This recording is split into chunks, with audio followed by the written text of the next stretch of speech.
All right. We are now live, or we should be. Hopefully, this is working out. But I'm going to give it probably a minute here.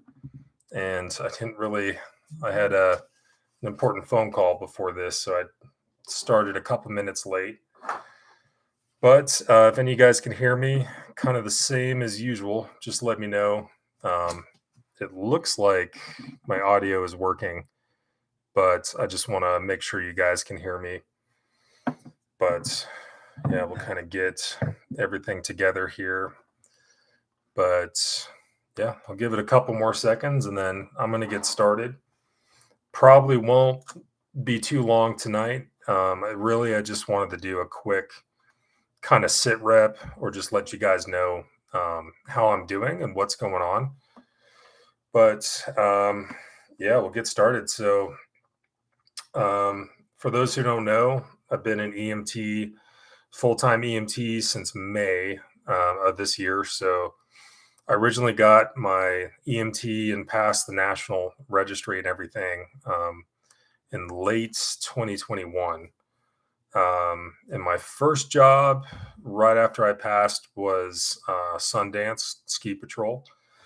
But my skiing abilities were not the best. So they were like, hey, dude, here's the season pass. We're going to have you as an alternate when we need coverage, but you gotta get better at skiing. But as an alternate, I didn't do as much, but technically that was my first EMT job. Mainly didn't really do much with it for about a year after that winter season. And then I went to EMT school for the purposes of going fire. Because if you want to be full-time firefighter in most departments, especially urban areas around the country, you need to at least be an EMT, or if your state has it or recognizes it, an advanced EMT. They will always take paramedics when they can get them. So I originally did EMT school to get to fire, and I did get hired with a fire department out here in my area. And during the fire academy, I had some pulmonary embolisms. Some of you guys know that from earlier this year. So I had to medically drop. So if you've had any pulmonary embolisms or you know anyone that has, it definitely makes some changes with your cardiovascular system. It is kind of a long road of recovery, and you may not necessarily get everything back. So still working through that, but I have been working as an EMT on an ambulance in Salt Lake since May, and I absolutely love it. Um, so if anyone has any questions about EMS or fire, at least the best I can answer that, going through different departments and tryouts and interviews. If anyone has any questions about EMT stuff or becoming an EMT or anything like it, definitely more than willing to answer those things. Um, but that's kind of the long story short. What's been keeping me very busy. We do work 24-hour shifts, so there's definitely been a lot of work going on. We hit overtime every paycheck without fail, and there's plenty of shifts and coverage needed. So definitely been busy with that. I've also been focused on kind of reigniting some of my old passions or hobbies. So I've gotten back into fishing, which in Utah, there's plenty of great rivers and lakes and everything to go fishing. And I've also got back into trap and skeet. In college, I was on the trap and skeet team. I've shot clays all over the country, and it used to be something I was doing all the time back in the day, and just kind of left it for a while. But I decided, to if I got a job like this, work hard, play hard. I guess that's a good segue into this is one of my recent purchases here. I've kind of been slowly on a purchasing spree of different guns that either I've always wanted, but I've never owned it, or different guns when times were hard years ago that I had to sell, and guns that I'm trying to buy back. Um, this is one of those guns I've always wanted. This is a Remington 1187, and I found it on Gunbroker. Um, this is a 1986 production, and for its age, it's in really good shape. So went ahead and bought this. This was one of the two guns that I would compete with. It was property of my school, my college, so I couldn't keep it, and it wasn't mine. But the length of pull for me is a little short, but the 1187, kind of your classic Remington design, always had a really good, just kind of stock sightline angles for me. And the trick is it's a little bit older of a design, and you do have to make sure it's clean and well maintained for reliable function. But the 1187 is one of those classic old school Remington guns that I would definitely encourage if you want to do hunting, but specifically trap and skeet. I always shot a Ruger Red Label for trap and sporting clays, and I would shoot an 1187 for skeet, just because you can really swing that around. So got into that. I also, this one's got the 25.5-inch barrel, so it's more ideal for skeet, but I also did buy a Remington Wingmaster, also 80s production, with a 30-inch fixed full choke barrel. So I've kind of got my dedicated trap gun, and then I've got my like skeet trap sporting clays 1187. So I've definitely had a lot of fun getting back into trap and skeet, getting back into fishing. Been pretty busy, so just wanted to keep you guys updated with that. But also a big update. I do have a video on it, and I actually did a YouTube short a little while back. But I did get an M1A. It's a rifle that I always wanted to own. On my channel here, you can find a super old video of me showing you how to take apart an M14. Super low quality, but we had them at VMI where I went to school.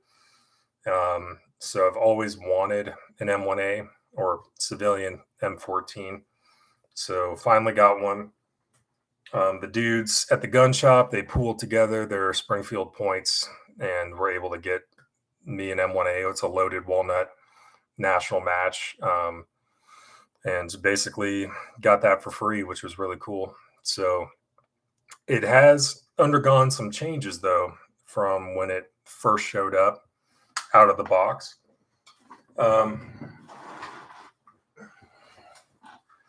So you can see it is not a stock Springfield walnut M1A anymore. So I did end up getting, there's a couple major things I did to this, and I do want to do some content, some Black Hawk Down kind of homage content. But ever since I saw that movie when it came out as a kid, I was always fascinated with the M14 depicted there.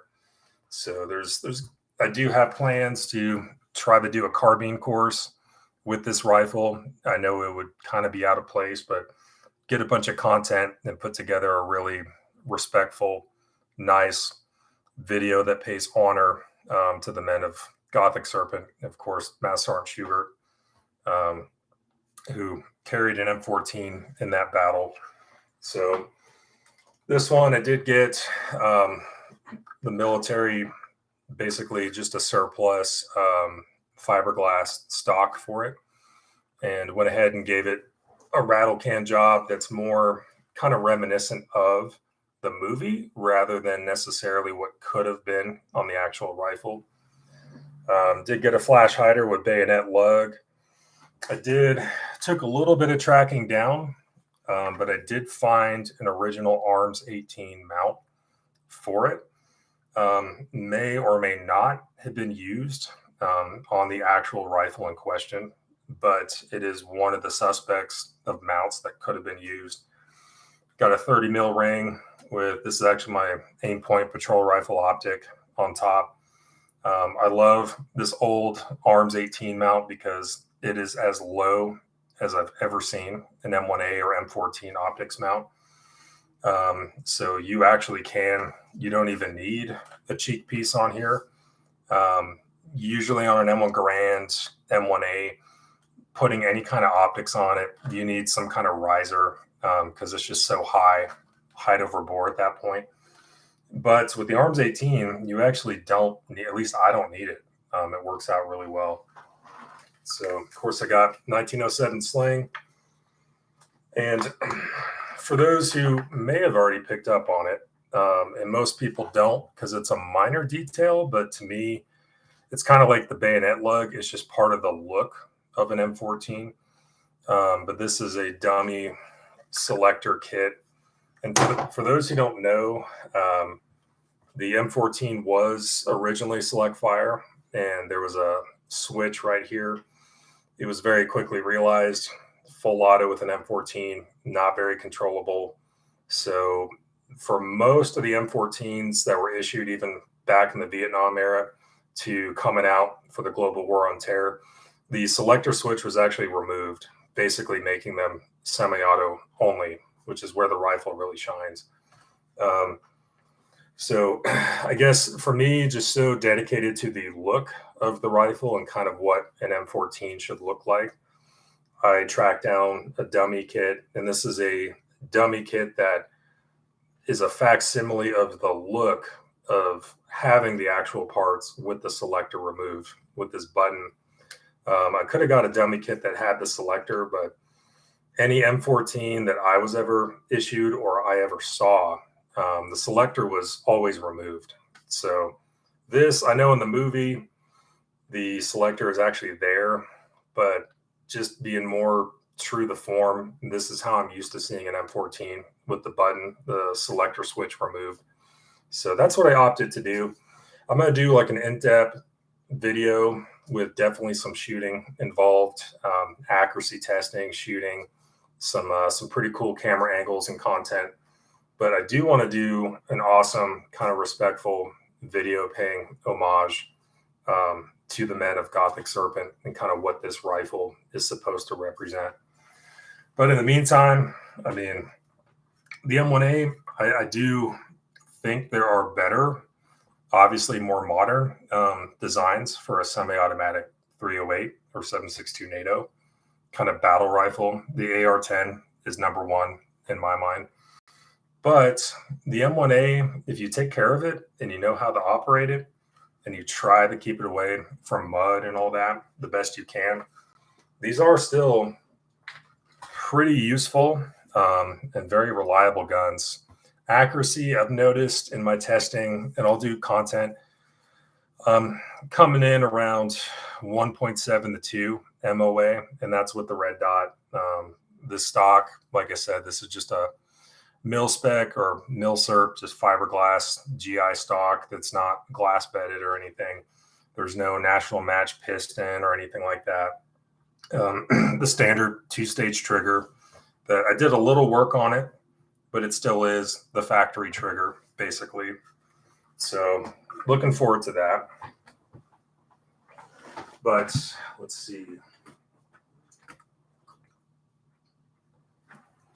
All right.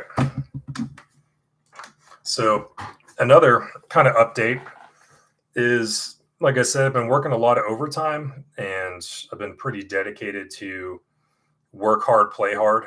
And during training, getting ready to start, on the ambulance in Salt Lake and start doing this life and this job. During training, one of the instructors said, whatever hobbies you have or whatever passions you have, like you need to keep those alive and in fact, double down on them. So I think that advice was some of the best advice I was given starting this job. And the pay is pretty good with all the overtime that we get. EMS in general, it's not the best pay for the work you're doing, but it still is pretty decent, especially if you're working all the hours that we're working. So I was able to acquire some of these new guns, like I just showed you. There's some other guns I acquired that I think I'm going to leave those a surprise. But one thing I will say is I did recently acquire a a US Night Vision PVS 14, and this is a white phosphor, and do have the Wilcox mount to go for it. I'm still rocking my old ACH that I had when I was in the Army. Cool Guy, Team Windy stuff, or whatever is going to come later. But for the meantime, this is a very viable setup. Ultimately, because I have eventually got my hands on messing around with dual tubes and some of the really expensive night vision, and doing some night vision and kind of testing those out. And ultimately, dual tube is really where you want to be. But if you're looking to have night vision just for starters, and especially if you have no background in using night vision at all, and you're trying to get your feet wet and try to get proficient with it, even just a PVS 14, just monocular single tube that you can switch left to right, I still would recommend it, because night vision capability is quite a capability to have, especially if you have experience. You put in some reps, you put in some time, and you really get that experience using them and shooting with them. But I do have PVS 14 now, again, white phosphor, US Night Vision. And I also have a PEC 15 that I acquired as well. So being able to see in the night, being able to shoot in the night, passive shooting, IR laser, all that stuff. It's a new capability, which, I mean, I've experienced with it from my infantry days and from the Army, but as a civilian, it's just a capability I've never had until now. So definitely looking forward to, in the future, doing some night vision related, passive shooting, night shooting kind of related content. And like I said, yeah, dual tubes really are the way you want to go. But just getting started, and especially if you have no background with night vision shooting or using night vision at all, even a PVS 14 tube is better than having nothing at all. Eventually, someday, I will try to get dual tubes. Some guys will actually get another PVS 14, and it's called bridging it. So you're turning two monoculars into a dual tube kind of setup. Also not as ideal as just getting dual tubes from the get-go, but definitely interested in doing some pretty cool content for you guys. And I've personally seen how much abuse and how much use and runtime hours a well-made PVS 14 can go through. So these, I got him used from a good buddy of mine, but he just very well, he took care of this. So I trust it. And then the PEC 15, that one's in the safe right now, but I do have both, and it's a pretty awesome kind of setup. So again, I'm looking forward to doing some night vision stuff for you guys. And it's definitely pretty cool taking it camping and taking it hiking and doing some night hikes and being able to look through it. So definitely that's a pretty cool thing.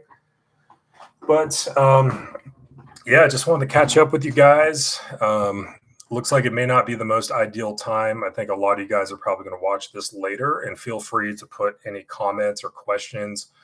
If you guys have any questions or comments, either about the guns I showed you or the night vision or anything, but especially you guys who are looking at becoming an EMT or a paramedic, or looking at going, to the fire department, I can try to answer those questions the best I can. The EMS thing, I can definitely tell you some stories and give you some advice there. But yeah, I just wanted to check in with you guys, let you know I'm still here. Just been wildly busy this summer with the new job on the ambulance and all the hours we've been working. But the Second Amendment thing has still been going. And that's about just what I wanted to do, is just kind of touch base with you guys for now, and then try to find some time where I've got some cool videos that I want to do. But yeah, again, thanks for watching, guys. But go ahead later, if you guys are watching this later, if you got any questions, just comment, add some questions, and I'll be happy to chime on in and try to help you out the best I can. All right. So you guys take care, and I'll see you on the next one.